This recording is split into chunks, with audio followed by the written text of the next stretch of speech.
पश्चिम बंगाल में कोरोना को लेकर केंद्रीय मंत्री बाबुल सुप्रियो ने ममता सरकार को घेरा है। उन्होंने कहा है कि ममता दी कोरोना पर भी वोट की राजनीति कर रही हैं। बंगाल में सबसे कम टेस्ट हो रहे हैं, बावजूद इसके सबसे ज्यादा मौत बंगाल में है। बाबुल सुप्रियो से बातचीत की हमारे एसोसिएट एडिटर अमित कुमार ने। कोविड-19 को लेकर जो लड़ाई पूरे देश में लड़ी जा रही है, उसको लेकर बार बार गृह सचिव को चिट्ठी लिखनी पड़ रही है।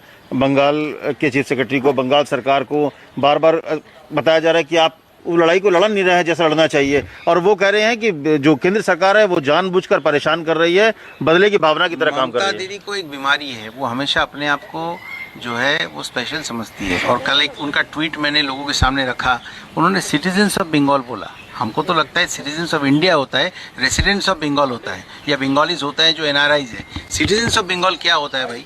तो वो अपने आप को इम्पोर्टेंस देने की एक उनको बीमारी है, और सारी बातें जो है उसकी खुलासा हो चुकी है। सेंटर से एकदम स्पेसिफिक रूप से होम सेक्रेटरी की तरफ से लेटर्स गए हैं। ICMT जो कलकत्ता गई हुई थी, उनके रिपोर्ट्स है देश में 12.86 यानी कि जो नेशनल रेट है उसके 3 गुना ज़्यादा मॉर्टेलिटी रेट है, और टेस्टिंग जो है वो सबसे कम हो रही है। ये एक सवाल बड़ा है कि क्यों ऐसा हो रहा है कि बंगाल में आरोप लग रहा है कि वहाँ पे डेटा उस तरह से सामने नहीं रखा जा रहा है, वहाँ पे गड़बड़ की जा रहा है, जो सच्चाई है वो शायद सामने नहीं आ रहा। ये आरोप बार बार बंगाल सरकार पर आप लोग लगा रहे हो। नहीं, लेकिन ये आरोप कहाँ है भाई?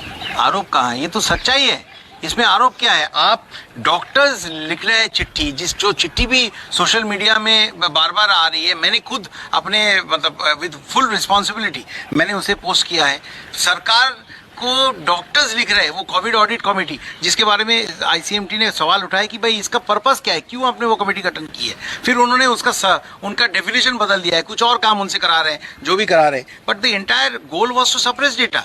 अब डॉक्टर इनको लिख रहे हैं कि भाई कोविड पॉजिटिव में इसकी डेथ हुई है, आप हमें बताइए हमको क्या करना चाहिए, please issue the required instructions. वो भी लेटर आपके पास है। नेशनल डिजास्टर एक्ट के तहत जो कहा जा रहा है एक्शन लेना चाहिए, वो नहीं ले रहे, तो क्या कोई ऑप्शन है कि अगर जब राज्य सरकार इस तरह से काम ना करे, वो भी ऐसे डिजास्टर के वक्त पर, तो राष्ट्रपति शासन लगाने का भी ऑप्शन है? बिल्कुल ऑप्शंस है। संविधान के बारे में आप लोगों को हमसे ज़्यादा मालूम है, सब सारे प्रावधान हैं, लेकिन किसी के ऊपर बहुत सख्त कार्रवाई होने से पहले उनको वार्निंग्स देना बहुत ज़रूरी है। उनको सही पटरी पे लाने की कोशिश पूरी होनी चाहिए। और मैं हमारे माननीय होम मिनिस्टर, प्रधानमंत्री जी को बहुत बहुत धन्यवाद दूंगा कि वो पूरे देश के खातिर ये इनका झूठ को कंप्लीटली उसको बाहर हटा के जो बंगाल के लोगों के लिए जो हित में जो ज़रूरी है वो एक के बाद एक कदम ले रहे हैं, और एकदम सुचारू रूप से उनको पॉइंट आउट किया जा रहा है कि कहाँ कहाँ उनकी गलती हो रही है। और ये जो लोगों को खुली छूट दी गई है घूमने के लिए, ये भी तो अपीसमेंट पॉलिटिक्स ही है। अब ममता दीदी का कौन सी क्रेडिबिलिटी बाकी रहेगी, मुझे बताइए। ये हम सिर्फ ये चाहेंगे कि उनको जो गाइडलाइंस दिया गया है वो हाथ जोड़ से उनसे विनती करते कि दीदी आप बंगाल के ऊपर इतना बड़ा आप जुल्म मत कीजिए, आप उसे फॉलो करिए। आप स्पेशल हैं, स्पेशल रहेंगे, लेकिन वो लोग डिसाइड करें ना, आप खुद क्यों कह रहे हैं?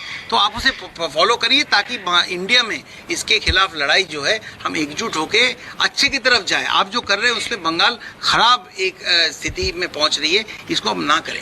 कभी अगर स्थिति नहीं सुधरती है तो ऑप्शन सब संविधान में है, आगे जो भी होगा वो संविधान के तहत ही होगा। मैं देखिए, I am not qualified to make a comment like that, but मैं ये जरूर कहूंगा कि इंटरनल डिस्टर्बेंसेस जो ममता दीदी ने बंगाल में की है उसके बारे में संविधान में बहुत सारे प्रावधान हैं, तो ममता दीदी इसका एडवांटेज ना ले।